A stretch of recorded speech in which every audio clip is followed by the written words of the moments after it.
2023. Namun demikian masih tetap kami monitor dan kami laksanakan untuk mencapai gambaran target secara umum. Demikian Pak. Terima kasih. Bisa dipertajam lagi ya? Ding lo. Ini desa sudah ada kata-kata 2023 ya. Nanti kalau tahun itu akan kaitannya fasilitasi kata kuncinya. Yang kedua ada waktu bangunnya dan sampai ke tahun 2023.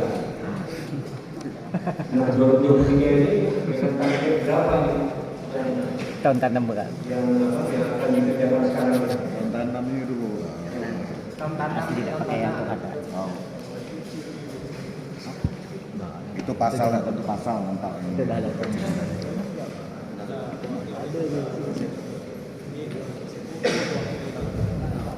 Baik, izin Pak. Untuk perencanaan sampai dengan 1.640 hektar.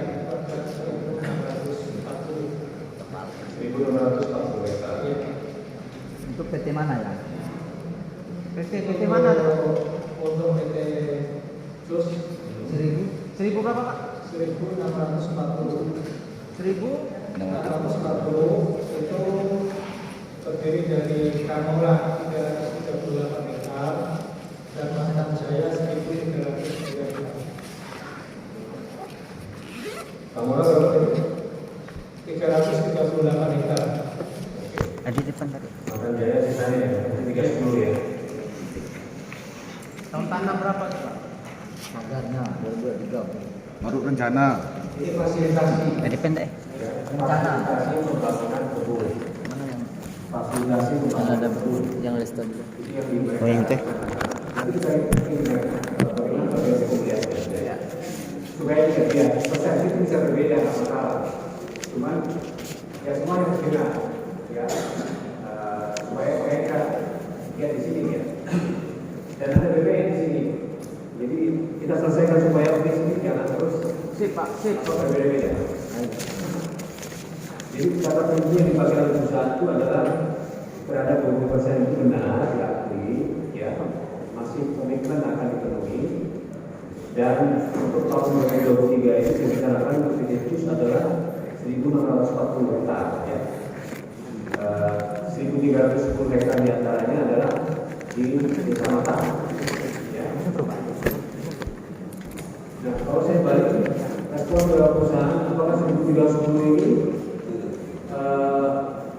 ini berkaitan dengan SKPCL Gubernur itu? Ya, itu 302. Yang kami sudah dapat izin KPR 500. Oke, kita sepakat ya, para kades ya. Enggak, ini melenceng jauh Pak. Sementara ini SK Gubernur itu, kalau ada yang baru, itu prosesnya lain lagi. Jangan campur-campur. Nanti ada sanggahan Pak.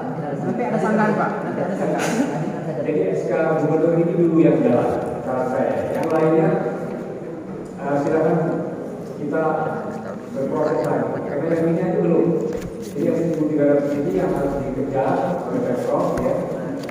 Sesuai kewajibannya untuk nanti saya pakai hukum menteri di sini ya. Kewajiban yang lama dulu ya, itu kan. Mengenai yang lain itu kita eksaminasi terpisah supaya nggak kacau. Ya, supaya nggak kacau. Ya salah satu pegangannya sepanjang belum 20%, kan itu. Maka itu tentu masih ada uang. Nanti kita konfirmasi dengan BPN ya, kedua 20% sepanjang tersedia lahan, kayak gitu. Nah kalau tidak ada lahan, nanti saya minta pertimbangan kawan-kawan dari P4U, ya, apakah bisa menggunakan pasal Kementan 18? Ya, kalau lahan tidak ada, sebenarnya tidak lalu selesai dunia ini. Ada lahan ada Pak. Sudah tertanam malam Pak. 2007-2008 Pak, tahun tanamnya. Iya termasuk Yang kami tuntut itu Pak. termasuk yang sudah tertanam. Nanti kita kaji. Ya, ini nanti angkat yang enggak. Silakan Pak. Kaji secara hukumnya. Lahannya sudah tertanam Pak. Lahan baru gampang, yang lama itu dulu selesaikan. Izin Pak, supaya Pak Jul punya penjelasan Pak, saya ada pertanyaan sedikit terkait. Supaya penjelasan Pak Jul Jadi begini, itu sudah diakui bahwa ada kekurangan 1.600 sekian ya dari 20%. Nah, pertanyaan saya kan begini, ada SK yang diterbitkan oleh Pak Gubernur tanggal 10 itu kan mengacu ke Permentan 98. Nah, Permentan 98 itu mohon maaf nanti mengajukan baru. Itu kan hanya berkaitan pasal 15 ayat 1. Pasal 15 ayat 1.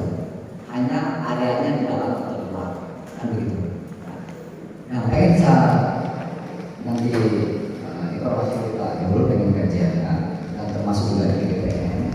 Ini kan kewajiban carryover atas Liu tahun 2005 yang kemudian terbit Liu tahun 2012 akan dibangun 2023.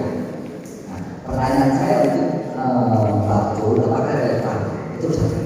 Kemudian pertanyaan saya kepada KKB, mohon saya dikasih pencerahan pada saat perusahaan mengajukan sertifikat guna usaha. Salah satunya adalah, ini mohon pencerahan kepada saya dan kepada kami. Salah satunya adalah perjanjian pencerahan yang salah satunya adalah luasan 20% dan CPC sudah 20%. Sekarang bagaimana bisa terlihat?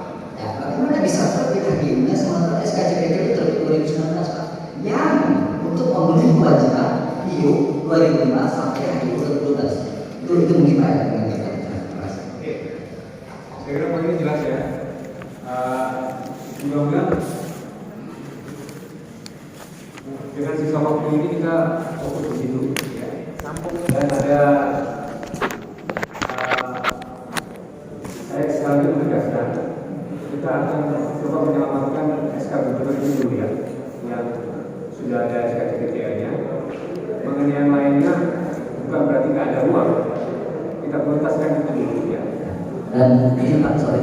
Jadi begini, kita pun kan begini, by data, mohon maaf, 1.600 itu harus by data. Nah, kita mau menggunakan yang mana Pak? Mau Permentan 26 pasal 11 itu dari luas dibuka, ya kan? Dari luas dibuka. Mau Permentan mana bisa bikin demikian, kecuali Cipta Karya Pak. 11 ya, bukan dari APBD, kita tak pakai itu Pak. Kita dari dibuka Pak. Kalau transparan, 1.600 itu, apakah betul-betul yang dibuka? Mohon maaf Pak, kita nggak mau beli kucing dalam karung. Ini mohon penjelasan dari perusahaan. Dan saya mohon pada perusahaan tolong hargai forum ini jangan datang seperti mau ke mall. Nggak ada data. Terima kasih.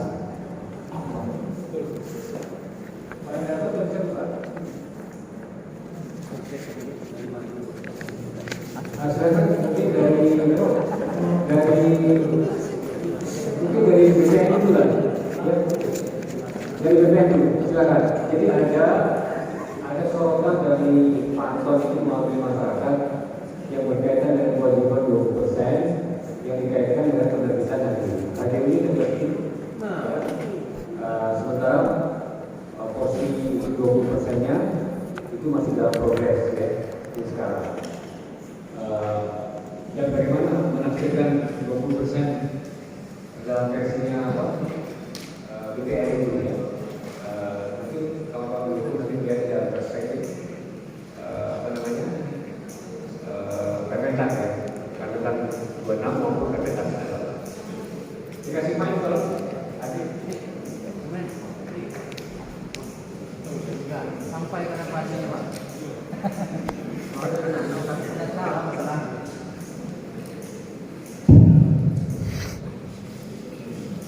Selamat pagi Bapak Ibu semua peserta pada pagi hari ini. Perkenalkan, saya Diko Sihaan yang ditugaskan dari Kanwil BPN Provinsi Kalimantan Barat untuk menghadiri agenda pada pagi hari ini. Mungkin begini Pak Ketua, mohon izin. Ini kan rapat bukan rapat pertama kali Pak ya. Di tanggal 22 kita juga sudah rapat. Sebenarnya yang belum pernah kita dengarkan dari awal ini adalah data-data dan laporan dari perusahaan terkait HGU yang sudah diterimanya, kemudian realisasi tanamnya, kemudian letak posisi plasmanya di mana dan progresnya seperti apa. Karena ini jelas dari tanggal 22 belum ada yang dipaparkan oleh perusahaan. Artinya dari data itu baru kita bisa mendapat gambaran yang utuh dan jelas Pak.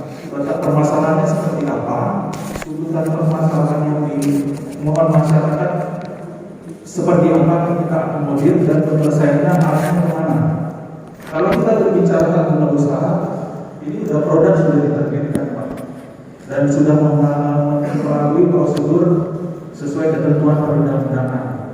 Nah, masalah pasca nanti sudah pemberian HGU, masalah evaluasi terhadap pemberian hak guna usahanya itu ada aturan sendiri Pak. Kami ada peraturan tentang tanah terkontrak, bisa kita tindak lanjuti seperti itu. Tapi sepertinya dalam konteks permasalahan ini bukan itu Pak solusinya. Sebenarnya kan dari awal itu kayaknya masyarakat mengejar plasmanya seperti apa. Nah ini yang kita belum mendapatkan Pak. Data secara utuh dari perusahaan ini seperti apa. Mungkin itu dulu Pak, supaya mungkin kita bisa lanjut dan kita bisa baca skemanya penyelesaiannya seperti apa. Setuju. Mungkin itu Pak dari Kanwil, DPR Provinsi Kalimantan Barat. Mungkin ada dari Pak Pekan. Assalamualaikum warahmatullahi wabarakatuh. Selamat pagi menjelang siang, salam sejahtera untuk kita semua. Dan kami hormati Bapak Ibu yang hadir dalam rapat kali ini yang juga dapat saya sebut satu-satu dalam mengurangi rasa hormat saya. Mungkin saya mengenai terlebih dahulu, saya kepala kantor pertahanan Kabupaten Kalimantan Utara, nama saya Sigit. Kebetulan saya baru 3 bulan dari Kalimantan Utara dan langsung berhadapan dengan permasalahan HGU PT JUS dan PTJP ini. Jadi mungkin dari saya mengingat kewenangan kantor pertanahan pada saat penerbitan hak guna usaha itu adalah pada saat penerbitan sertifikatnya. Jadi SK pemberian HGU itu diterbitkan oleh Kepala Badan Pertanahan Nasional. Jadi untuk PT JUS dan PT JV ini HGU-nya diterbitkan pada tanggal 7 September 2012 dengan nomor SK nomor 25 dan nomor 26 tahun 2012. Untuk PT JUS diterbitkan HGU seluas 15.110,56 hektar. Di mana PT JUS ini di dalam pemberkasan permohonan hak guna usahanya menyampaikan mereka bekerja sama ada MOU dengan Koperasi Sawit Citra Sejahtera dengan luasan plasma itu seluas 665,59 hektar. Nah, ini terdiri dari 323 kakak yang sudah ditetapkan dalam SK bagi tentang penetapan CPCL. Terus untuk PT JV diterbitkan HGU seluas 15.698,84 hektar. Di sini disampaikan dalam pemberkasan PT JV bekerja sama dengan Pola Kemitraan dengan Koperasi Sawit Adil Sejahtera dengan luas lahan itu adalah 1.203,83 hektar. Terdiri dari 524 kakak yang telah ditetapkan dalam SK CPCL Bupati Kalimantan Utara. Itu batu bara atau terkait dengan batu bara plasma ini mungkin ada dalam risalah sedikit betul, membacakan di dalam SK pemberian hak masing-masing yang dibacakan di dalam risalah. Ini pertama kami sampaikan terkait dengan kemitraan dari PT JV. PT JV ini disampaikan bahwa dalam melaksanakan kegiatan pembangunan kelapa sawit dengan pola kemitraan, yang pertama adalah Bupati Kalimantan Utara telah melakukan CPCL sebanyak 524 orang dengan luas masing-masing 2 hektar sesuai dengan SK Bupati tanggal 17 Februari 2009 nomor 35 tahun 2009. Selanjutnya yang kedua adalah kesepakatan kemitraan ini adalah antara PT JV dengan Koperasi Sawit Adil Sejahtera.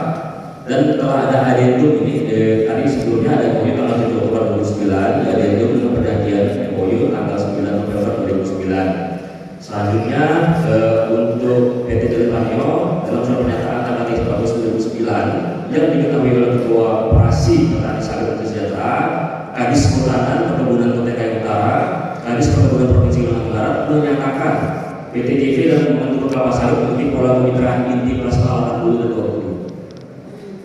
Terus selanjutnya adalah kebun plasma akan dibangun bersama dengan kebun inti yang lokasinya berada di dalam HGU yang dimohon hak guna usaha. Yang ketiga adalah PT JV akan melakukan pelepasan sebagian HGU apabila kebun plasma telah terbangun sesuai dengan luasan dan lokasi yang telah disepakati. Dan selanjutnya akan dimohon hak guna usaha atas nama Koperasi Sawit Adil Sejahtera. Selanjutnya kita melihat SK pemberian hak terkait dengan pemberian HGU PT JUS. Di dalam SK dinyatakan bahwa dalam melaksanakan kegiatan perkebunan kelapa sawit, pertama adalah Bupati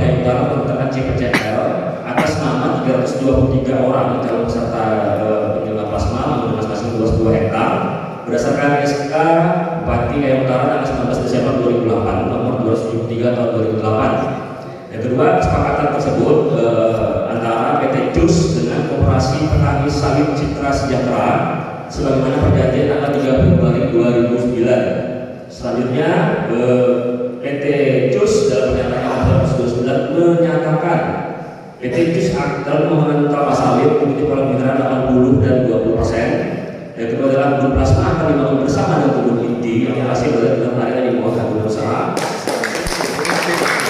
Yang kedua adalah pihak perusahaan akan melakukan pelepasan sebagian HGU apabila kebun plasma telah terbangun dengan luasan dan lokasi yang telah disepakati dan selanjutnya akan dimuat guna usaha atas nama Koperasi Petani Sawit Citra Sejahtera. Terkait dengan pertanyaan tadi mengenai berapa sih luasan 20% itu kita ngajunya kemana?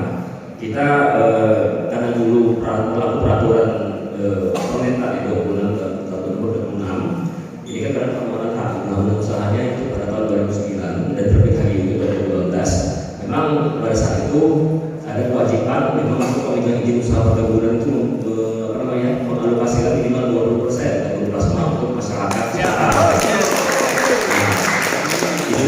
Itu kemudian juga diadopsi dalam perubahan Permentan jadi nomor 8 tahun 2014 dan juga diadopsi kembali dengan peraturan Menteri Agraria nomor 7 tahun 2007 yang sudah diubah juga dengan peraturan Menteri Agraria nomor 18 tahun 2021. Di sini memang kita melihat pada pasal 80 ayat 1 dari Permen Agraria Tata Ruang tahun 2021 itu bahwa kewajiban fasilitasi pengelolaan kebun plasma itu adalah 20% dari luas tanah yang dimohon HGU.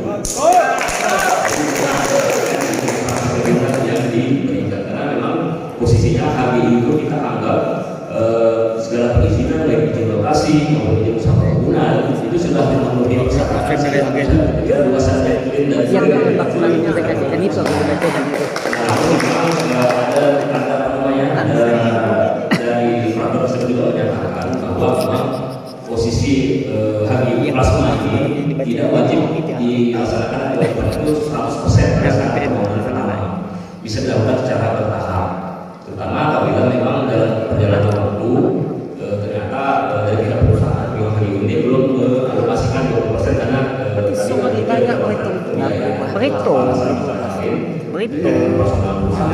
Ini 40 gitu, 40 lagi. Dalam hal pembaharuan atau perpanjangan guna usaha, apabila perusahaan kami sudah bidang HGU belum mengalokasikan 20%, maka ada kewajiban pada saat pembaruan dan perpanjangannya permohonan yang disampaikan kepada BPN itu wajib mengalokasikan 20% dari area yang sudah pernah di-HGU-kan. Betul. Jadi saya rasa karena ini kaitan dengan plasma, betul juga diterangkan oleh Pak Riko dan dari Bapak Makan Biologi Provinsi Kalimantan Barat. Kita yang paling baik ini untuk menyelesaikan permasalahan adalah bagaimana kita mendapatkan data real baik luas tanah yang sudah diusahakan oleh pihak perusahaan dalam HGU. Terus juga kita harus mengetahui berapa sih luasan yang memang plasma yang sudah dialokasikan oleh perusahaan sudah dibangun oleh perusahaan. Karena kita memang kalau hanya melihat di sini kita agak sulit memperkirakan ya berapa luasan kewajiban yang menjadi kewajiban dari perusahaan itu untuk pemenuhan kewajiban plasmanya. Jadi saya rasa permasalahan ini tetap kita kembalikan lagi kepada para pihak ya, dari pihak perusahaan maupun pihak masyarakat.